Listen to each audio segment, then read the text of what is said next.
Hello everyone. Now we'll be talking about the fifth topic, which was given to us by Professor in sociology, and the fifth link was the 13th. It's a documentary on Netflix, and it's pretty famous for sort of conveying how racism is still present in the American society, and how it still sort of gives us a message that slavery still exists in a form of higher laws and powers. Like the 13th explores how, the 13th Amendment of the US Constitution. So it just portrays how the Constitution has sort of ended slavery, but still has slavery in terms of its laws and its rights. So, as I see through my notes, it does say that slavery has been abolished, but it continues. It has sort of formed a loophole where slavery is said to be in some form of punishment or crime. So there were two words which stood out for me, which were the black codes and the Jim Crow laws, which were designed to maintain racial segregation and economic exploitation. So what these two words mean, racial segregation and economic exploitation, is basically keeping the African American or the black people away from the whites and sort of creating a gap in between them. You would call that racial segregation, basically having racism or discrimination towards one of the races, and then the second one is economic exploitation.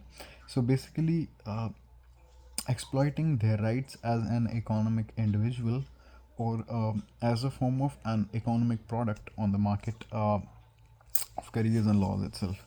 Now, black Americans, they were criminalized under these laws, and they were put under um, very harsh rules and under very harsh laws and uh, rules. Yeah. In the 1970s and 80s, there was this the war on drugs, which targeted the black community, the African American people, resulting in mass incarceration. Minor drug offenses led to long prison sentences, disproportionately affecting American Africans. The rise of private prisons turned incarceration into a profitable industry, creating financial incentives to keep more people in jail.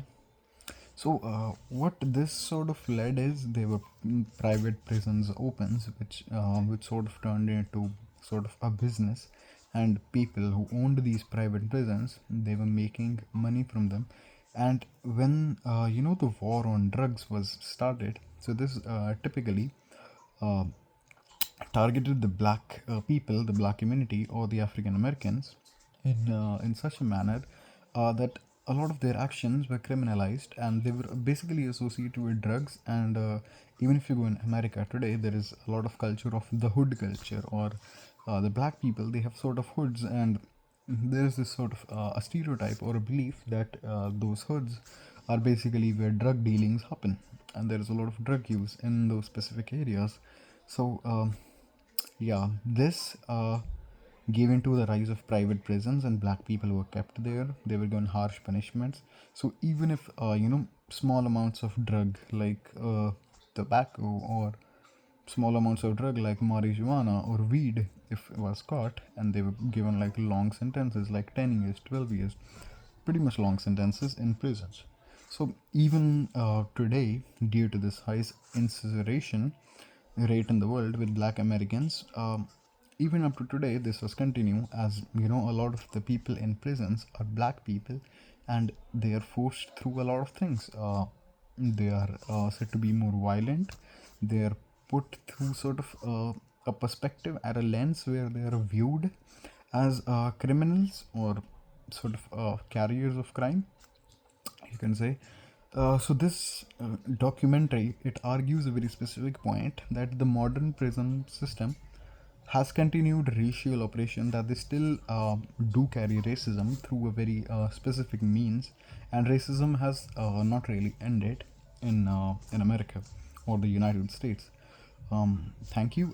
I hope you guys like this.